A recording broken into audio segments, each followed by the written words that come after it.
Mas nakakahiya kung ang special child ng anak ay pinababayaan mo. Mas nakakahiya pa yon sa kesa sa kwento na nambabae siya. Kasi ang lalaki, may lalaki talagang nambababae. Pero 'di ba nagtatanong tayo, 'di ba? opo. Yung gimbigyan mo ng pera, asawa mo ba? Kapatid mo ba yung ginabigyan mo ng pera? Kasi nung 20 pesos lang. kasi nung 20 nagbigay ka sa babae. Babae. kasi Ba't mong ibigyan 20? Yan pang-arsido. kasi Ah, nung- pang RC lang? 20 lang naman pala, mami. Pang merienda lang? Kasi nung time na yun, ma'am. Kasi Kasi nung time na yun, ma'am, nagtaka talaga ako, ma'am.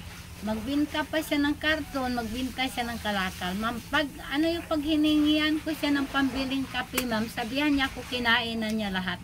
Yun po ang sabi niya. So po, sa katagalan, doon ko nalaman na panay punta sa kanya yung babae. Hindi ko po alam kung anong hinihingi, kung anong dahilan. Sino ba yung kuya yung babae na yon? Ha? wala yan. Wala yon? Hindi mo Kasi gusto? Ba't naghahingi sa yung pira? Hindi ko po alam. Dalaga pa siya, binata pa ko, siya binata rin. Yung boyfriend niya, pero boyfriend na sila. Ah, may boyfriend. Na, niya, parang tinatago ba kasi waray ang babae. Wala kayo relasyon. Wala may Wala naman pala, mami. wala kami. Ay, wag po. Friends. Friends lang. Kasi po, yung mga tao doon po, lahat ng mga tao doon sa likod po Silos yan eh. na ano na Binata. Silos. Binata pa ko. Silosa si Mami Angelica. Walang pruweba. Oo. Silos na walang pruweba. lahat kasi po ng mga Silos tao yan. doon po, isabi ko sa inyo po, yung mga junk shop doon, kilala na sila na nagtago lang daw sila sa gilid-gilid. Yun pong sabi ng mga tagal na yan. tao. Baka hindi pa kayo ni Lolo? Wala, di pa. Oh, hindi pa pala kayo eh. Ngayon Hindi pa. po, Hindi pa yan. ano ko po sa inyo, ipaliwanag ko po sa inyo ngayon, hanggang noon, ganun pa rin ginagawa nila. Ngayong babae po, kinukuhaan ko po ng yung babae na siya ang hinahabol ng babae, pira ang kailangan ng babae. Ganun po. Eh, mas kailangan mo ng... Kinukuhaan ko po siya ng na hinahabol po siya ng babae. So po, ang sabi ko sa kanya, kahit may anak ka pa sa akin o kung magsama kayo ng babae o magsama na lang kayo kaysa kwento po ng mga tao. Lahat ng mga tao po, bulgar na sila ng mga tao na ganyan ang ginagawa nila. Ang babae po, may apo po na yung babae. May edad na. Mas matanda pa siguro po sa akin yung babae na yun dahil may apo na yan.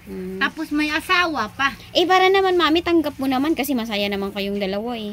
Parang okay naman sa iyo eh. Ma'am, tanggap ko na nga po. Oo. Ang problema po, nakakahiya po yun sa mga tao doon kasi kilala na po sila ng mga tao doon harap sa kalikod. Kilala na po sila ng mga tao na nagtago lang sila sa gilid-gilid. So po, nakakahiya rin po yun, di ba? Nakakahiya, pero kasama mo pa rin si Kuya. Yun nga po ang sinabi ko sa kanya. Yung may-ari po mismo ng bahay na nakita silang dalawa, nagpindot-pindot daw sa cellphone. Dumating daw po si babae, kinampas daw si Lulong sa likod. Yun po ang kasabi. Nung Issue lang daw. Eh, Kuya, ano masasabi mo doon? Ikunin Ikunin natin yung panig ni Kuya. Ang nakakita po yung may-ari ng bahay. Tapos, Alam kasi. pinagharap ko po silang dalawa. Inamin po ko. niya Inamin mo, Kuya. ng may-ari ng bahay na nakita silang dalawa. Eden kami. Eden. Oo nga po. Sa Eden. Eden. Inamin na po niya. Nakita ko niya. Hanggang Nakita ko sa noon kwan. po, hanggang ngayon, ganun pa rin ang kanilang ginagawa Eden sa pupunta akin. sa Pichayda. Ganun pa rin po. Gusto mo yung Kuya, yung babae? Eh, bakit nagkakita kayo? Ganun pa rin po. Kwento lang yan. Ginagawa nila. Makita mo yung patong. Yan. Hindi. Kung nakapatong. Pero kung May chismis lang, ebidensya. walang Ito, ebidensya. ma'am. Walang pinta yun. Ang yung ipaliwanag ko sa inyo, ma'am. Yung may-ari ka mo ng bahay, ma'am, ang sinabi sa akin, kung magreklamo daw silang dalawa sa barangay, haharap daw yung may-ari ng bahay para pahiya silang dalawa. Yun po. Ako, may witness ako. Sabi po ng may-ari ng bahay. May witness ako. Ang sabi ko po, matagal na po nilang ginagawa yan hanggang may anak na siya sa akin. Ganun pa rin po ang ginagawa niya sa akin. Kung nakipag-anuhan pa siya doon sa babae, nakipagtagpuhan pa siya sa babae. Hanggang ngayon. Opo. Bakit gusto mo pa rin po siyang kasama kahit hanggang ngayon ganun po ang nangyayari? Ganun pa rin pong ginagawa. Yung may-ari ka mo ng bahay po, yun ang sabi sa akin. Ganun pa rin daw pong ginagawa nilang dalawa. Kasi yung po, kilala ng may-ari, yung babae na yun, kasi yung nagtitinda kasi yun ng mga basahan sa gitna ng kalsada. Kaya nga, Mimi, stop na Kilala tayo yun. dyan. Stop na tayo dyan kasi, Opo. tawag dito, kung alam mo ng ganun, tapos nagsasama pa rin kayo, masaya kayong magkasama, ibig sabihin, natanggap mo yung kahinaan niya. Tanggap mo yung ginagawa ni kuya kasi gusto mo siya. Natanggap ko na po yung ginagawa niya. Ang problema po, yun ang sabi ko sa kanya, nakakahiya po sa tao. Kung nakakahiya po, ginagawa kailangan mo sa akin. Tayo ang nagsasama, tapos yung may kinakasama ka pa palang ibang babae. Nakakahiya po yun. Yun ang sabi ko sa kanya. Yun ang sinabi ko po sa kanya. Nakita ka pa ng may-ari ng bahay, pinagtitismis na tuloy siya po doon sa mga tao na yun po. Yun ang sabi ko sa kanya. Ano masasabi mo doon kuya na ikaw ay kalat na may babae? Kalat na po siya doon sa bayan sa ginagawa niyang ganun po. Gumagawa dyan. Ha? Sila nang gumagawa. Kwento lang? Bento lang yan. Nagbibigay kang pera pero 20 lang. 20 lang. Pero wala ka nang binibigay kay Mami Angelica? Wala ko. Bago pa may na... Ilang taon na po ba kayo nagsasama ni Mami Angelica? Matagal na kami magsasama. Ma'am, yung pinagawaan ko siya ng sidecar, ma'am, ilinaw ko sa inyo. Sabi niya, pagawaan mo ko ng sidecar para maghanap buhay tayong dalawa. Oo. Opo. So, ma'am, may itatanong ako sa inyo. Magano siya ng karton sa pabrika, magbenta siya ng karton sa magbenta siya ng mga karton sa pabrika. 500. Kinain daw niya lahat yun. Tapos kinabukasan, magbenta na naman siya 600. Kinain daw niya lahat. Hanggang 700, hanggang 900, hanggang 1,000. Nakain ba niya lahat yun? Tatanungin ko kayo. Ba't ako ang tinatanong mo? Kuya, kinain mo ba yung 900? Saan mo kasi pagka dinala? Pabira. Kasi po, ito po, nagharap na kami sa barangay. Yun po ang Mami. sabi niya. Yun Mami, po ganito ang lang kasi nasabi yan eh. niya. Ganito lang kasi yan. Kasi kung ako, ganyan ang kasama kong lalaki. May issue na ganyan, may babae, may binibigyan ng pera, wala nang inaabot sa akin. Wala nang rason para magsama kami. Kaya nga Hindi na ako po, makikisama. yung panahon na Pero yun- ikaw, gusto mo pa rin siyang kasama palagi. Yung So, pan- tatanggapin mo na yung mga naririnig na mo. yung panahon na po na naggalit na galit ako sa kanya, yun ang sabi ko, kung gano'n naman lang ginagawa mo sa akin, magsama na lang kayo para wala na tayong usapan, mga problema. Kasi, Tama na, Mi. Na ano na si kuya. Nasawa ako na. Kasi kuya, Ulit. wala naman talaga, kuya. Wala naman talaga. Baka nagbago na, Mi. Baka yung naririnig mo kasi ang chismis. Halimbawa yung isang tao, ako no? po kasi, Halimbawa, Mi, yung isang tao. Opo. Nasa isang lugar. Pag yan ay isang salita lang ang pinanggalingan yan at kumalat sa buong paligid, lahat ng Lahat. tao na yun na ang pagkakakilala niyan. Pero Oo nga ikaw, magbabase ka sa Opo. nararanasan mo Opo. sa kanya, kung anong pinapakita niya sa'yo, doon ka magbabase. Or Sana kung po- may ebidensya sa yung ibigay. Sana po, kung may panahon sana kayo, yung may-ari ng bahay, kung ano nyo, iharap ko sa inyo para Hindi, wala kayo. Mi. Kasi po, ganito kasi yan, we. Kung kakausapin ko pa siya, lalo mo lang i-expose yung buhay ni kuya. Tama No? yun. So, ang pag-usapan yung Apo. dalawa, total, tatay siya ng anak Apo. mo, kung ano ang madapat nyong Apo. gawin ngayon. Hayaan mo na yung mga chismis dati. Magsimula kayo ngayon. Kasi kung lahat ng chismis doon, papakinggan mo, mahihirapan ang kalooban mo, magsiselos ka ng magsiselos, hindi ka makapokus sa paghanap buhay mo, mapapabayaan mo pa yung mga anak mo. Kailangan mag-usap Yun kayong nga po. dalawa. Ano ang maganda nating gawin ngayon? Kasi may anak tayong maliit. Hayaan mo na yung mga chismis noon. Sumasama siya sa'yo, nangangalakal naman kayo. Pinaliwanag ko po sa kanya na may anak ka sa akin, dapat ang intindihin mo, anak mo, hindi yung babae na yon. Dapat ang intindihin niya, Uwi na ako sa bahay. Talaga. Saan ka uwi, kuya? Yan. Saan dito? Sa ano? Oo. ang intindihin sana niya po, yung Bahala anak, na siya. yung intindihin sana niya, yung anak niya, hindi yung babae na yon. Wala na siguro yun. Ano yung kuya dala mo? Bigas? Yung ano? Ano yan? Binabalata niyang tansong konti po. Pagtindang kalakal. Opo. May, hayaan mo na yung mga nangyari dati. Kaya Tingnan, nga po, tingnan nyo na lang po Opo. kung ano ang pwede nyong gawin para matulungan yan si Casey, para mapalaki Kaya yung nga anak po, nyo. Tayaan mo na yung mga chismis ang doon. inano ko po, yung ginawa ko, parang nahiya na po ako dun sa bayan. Kaya umalis ka na Opo, doon. dahil sa kwento ng mga tao po, kumalat na, nakarating na po ng bayan. Ako po mismo ang nahiya. Silang dalawa po, sanay na sila sa kalokohan. Sanay na sila sa kalokohan kahit magkwento man yung mga tao na yan.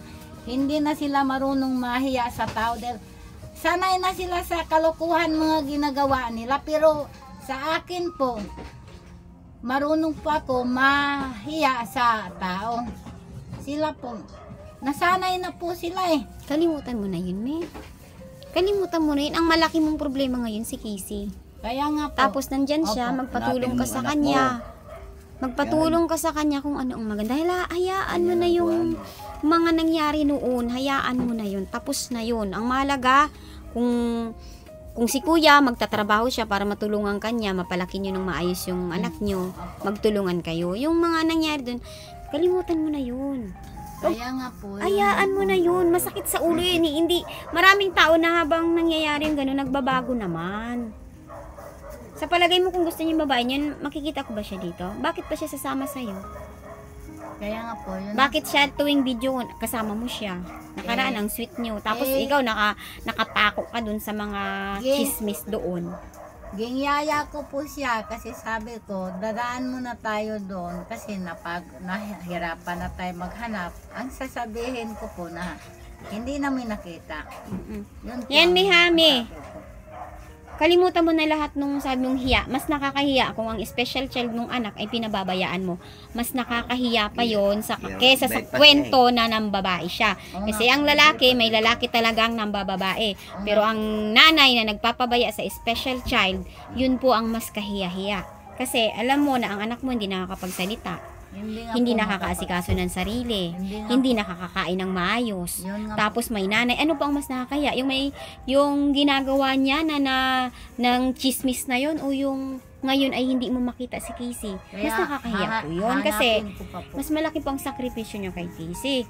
Hindi nala niyo sa sinapupunan niyo. Pinalakin niyo. Tapos napabayaan ngayon. Siya wala pang sakripisyo eh. Kailan lang naman kayo pabayaan mo lahat ng chismis. Kumbaga, yung 2025 na tayo ngayon, kalimutan mo mula 2024, kalimutan mo lahat na nangyari doon. Itong 2025, paano mo gagawing maayos? Yun po yun. Masakit sa dibdib yun pag laging nakabaon ka sa nakaraang problema, hindi ka makamove on. Kaya nga po yung kwento ng mga tao doon po, hindi ko na po iniintindi yung kwento Pero sa nila. kwento mo ngayon, nararamdaman ko, nakabaon pa sa puso mo yung galit mo. Ang masabi ko sa inyo po, kasi nagagalit ako dahil lahat ng mga tao po, puro sabi sa Kaya akin. ang chismisin mi Kaya nga sabi ko, bahala na kayo dyan. Sa artista nga eh. Yun po. Buong mundo nagchichismis dyan eh. Ang sabi ko sa kanila, bahala na kayo dyan kung ano nakita nyo. Basta ako, konsensya ko sa tao malinis. Wala akong ginagawa sa tao ng hindi maganda. Ako, yung naghanap buhay lang ako araw-araw para makapag-aral ang mga anak ko. Yun, doon ka mag-focus. Yun ang sabi ko sa kanila. Pero yung sinasabi nyong ganun-ganun, bahala na kayo dyan. Yun ang sabi ko sa kanila. Yun pang sabi ko sa kanila, total, sila ang magdadala sa mga kasalanan nila, hindi naman ako ang magdadala. Bahala na sila dyan. Yun ang sabi ko sa mga tao. Oh, basta yun, mami, ha? Yung nangyari mula 2024, kalimutan mo na. Hanggang 28, 29. Oh, ngayon 2025, isipin mo kung paano gumaan yung buhay mo, paano mo mapabuti yung mga anak mo, paano mo may ayos yung kalagay ni Casey. Yan lang ang pag-isipan mo. Kaya maghahanap pa po ako. Nang. Hanapin ko. Ngayon, kung si kuya naawa sa'yo, habang naghahanap ka, magtatrabaho siya para may maibigay siya sa anak mo nyo. Ganun. Opo. Kaya mo ba kayo magtrabaho nang wala si Mama Angelica para sa anak nyo? Aywan ko lang po sa kanya. Bantay sa bata. Hindi pwedeng gabantay ka lang. Ikaw ang padre di pamilya. Eh, syempre kakain ka din. Ayaw niya magbantay sa bata eh. Eh, paano nga po siyang magbabantay? Wala siyang kakainin, tapos maghanap siya kay Casey. Kung ikaw po, halimbawa, ikaw magbabantay ka ng anak mo, paano ang pagkain mo? Paano ang daddy ng anak mo? Kailangan may trabaho ka. Total, kagaya, nakakaalis kayo, may nagbabantay naman, magtrabaho ka talaga, kuya, para panggatas ng anak nyo. Yung gusto niya, sama-sama ko sa kanya. Hindi, ikaw mismo ako, kung ang lalaki sabihin ng babae sa akin na samahan kita, hindi, magtrabaho ako. Kailangan natin ng pagkain. Ayaw bitawan eh. Ang trabaho, ayaw kong bitawan eh. Magugutom kayo. Yun pong sinabi Kung ko. lagi kayo magkabuntot sa pupunta, maliba kung hanap buhay, magkasama kayo. Pero kung gahanap ka kay Casey, walang gatrabaho, eh paano kayo kakain? Yun pong sinabi ko sa kanya, may sidecar sana siya po. Eh, ang problema po, pagdating po kasi sa magbibinta siya ng kalakal, ang pera po niya, hindi ko po alam kung nasaan niya ginlagay ang pera. Hanggang ngayon, wala po siyang binibigay sa'yo? Kasi po, ito po isabi ko sa inyo, yung kapatid ng asawa niya na nagsabi sa akin mismo, nag-deliver daw siya sa karton ko. Kailan po yan? Noon pa po yung lumipat ako dyan. Yung lumipat. Isang buwan na. May isang buwan na po. Wala pa yata. Wala pa isang buwan. Yung ano po, isabi ko sa inyo, nag-deliver. Pinakain sa mga anak. Pinakain mo sa mga bata? Hindi po. Pinakain. Kasi po, ito po ipaliwanag ko sa inyo. Nag-deliver po siya ng karton. 2 resibo daw po. So, ang binigay niya po sa akin, 1 resibo lang. Yung binigay niya sa akin 500 po, binili ko ng gatas, binili ko ng pampers, binili ko ng bigas sa kaulam. Pero yung 1 resibo po, hindi ko alam kung saan niya dala yung 1 resibo. Ang binigay niya sa akin resibo po, 1 lang. Saan ko yung 1 resibo, kuya? Ewan ko. Ito niya. Hindi ko po alam kung nasaan po niya dala yun. So, Duda mo, magkano pa yung 1 resibo, may? Kasi kung kung ipagsama yung lahat pong resibo, Malaki-laki din. opo. So ang binigay niya po sa akin 500 lang. So yung 500, binili ko ng gatas ng anak niya sa pampers na 1 balot. Ayan, may. Ikaw ang magdadrive kasi ng buhay mo, may. Ikaw yan. Ngayon, kung ano yung kalagayan mo ngayon, kung gusto mo yung baguhin, pag-isipan mo, ano ba yung nakakabigat sa buhay mo, ano yung dapat mong gawin, ano yung dapat mong bugin. Ikaw lang ang pwedeng makagawa po niyan. Pag-isipan mo kung paano mo mapagaan ang buhay mo kasi Kaya nga po, may edad ka pa sa akin, di ba? nakuan ko po ngayon, parang naisip ko po ngayon yung sarili ko, kung wala lang siguro po akong sakit, yung maghanap buhay po ako araw-araw. Ang problema po, so kung may sakit ako, yung naghanap buhay ako ng konti, tapos inihingal pa ako, yung nagpapahinga pa ako saglit. Yun po ang inisip ko sa sarili ko. Kaya mo ba? Ha? Tatanungin kita. Sero-sero nga itong natin, gawin natin. Pag-isipan nyo, kasi may anak na kayo, kuya, kailangan mo magsipag. Kaya, Para hindi masyadong mahirapan si nanay Angelica. Para hindi siya masyadong mahirapan. Kasi Na- partner mo na yan sa buhay eh. Nakuan lang po yan siya sa sarili niya po. Yung nagsipag lang po siya sa sarili niya para po yan sa yung sa iba, hindi po para sa amin na mag-ina po. Kaya nga po, sinikap ko na lang po ang sarili ko. Kahit po may sakit ako, sinikap ko na lang po yung buhay ko kahit ako may sakit po. Mapakain ko lang po yung mga anak ko po, tapos ko lang.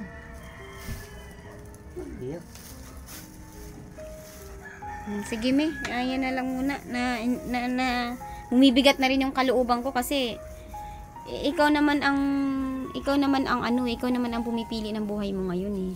Ikaw naman yan ang nagdesisyon diyan. Kaya pag naririnig ko yung story mo, masyado ako naapektuhan kasi kung ako ang nasa ganyang kalagayan, nagdidesisyon na ako ng matatag na kung ano ang dapat kong gawin para gumaan yung buhay ko. Lahat ng nagpapabigat ng buhay ko, aalisin ko yan sa buhay ko para gumaan. Para makapokus sa mga anak, makapagpaaral ng anak. Kasi kagaya niyan, may tinatago kang hinanakit sa dibdib mo, paano ka makakapagtrabaho? Paano ka makapaghanap buhay? Ay, ang bigat nun. Ikaw lang makapagod yan. Pag-isipan mo minsan, magpahinga ka minsan, isipin mo kung gusto mo ba yung bubuhay mo ngayon, kung gusto mo ba yung nararanasan mo ngayon, tapos kung ano ang dapat mong gawin para mabago mo yan. Kasi, kumpleto ka eh. Meron kang mga kamay, meron kang mga paa, madiskarte ka, kaya mong buhayin ang mga anak mo. Ikaw ang magdesisyon, ano ang dapat mong gawin para mapukusan ng mga anak mo at nakakapaghanap buhay ka. Kasi ang iba nga, walang kamay, walang paa, diba? Ikaw, blessed ka pa, kumpleto ka pa.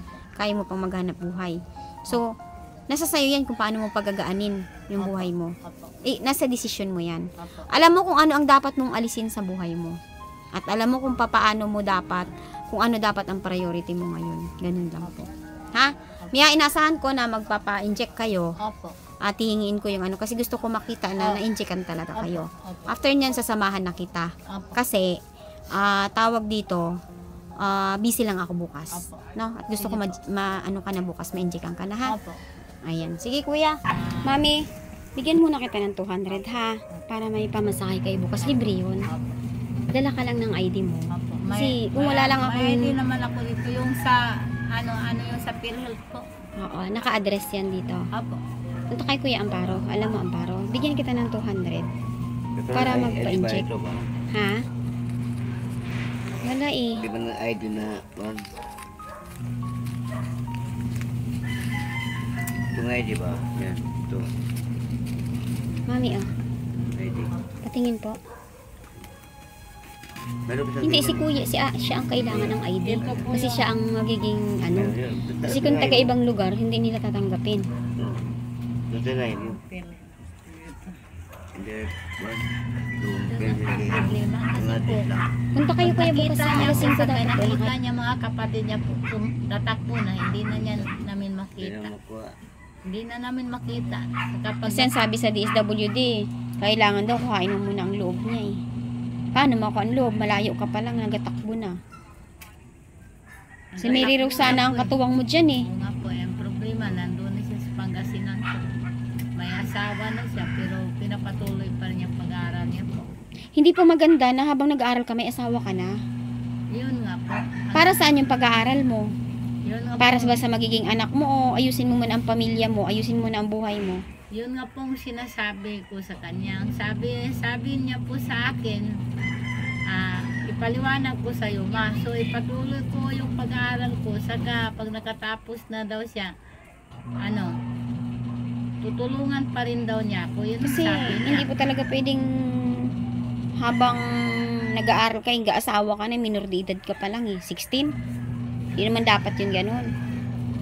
Wala kang dun, yung iba sasabihin, ay hindi mo na ako magbubuntis. Eh, nabubuntis nga po yung wala sa plano eh.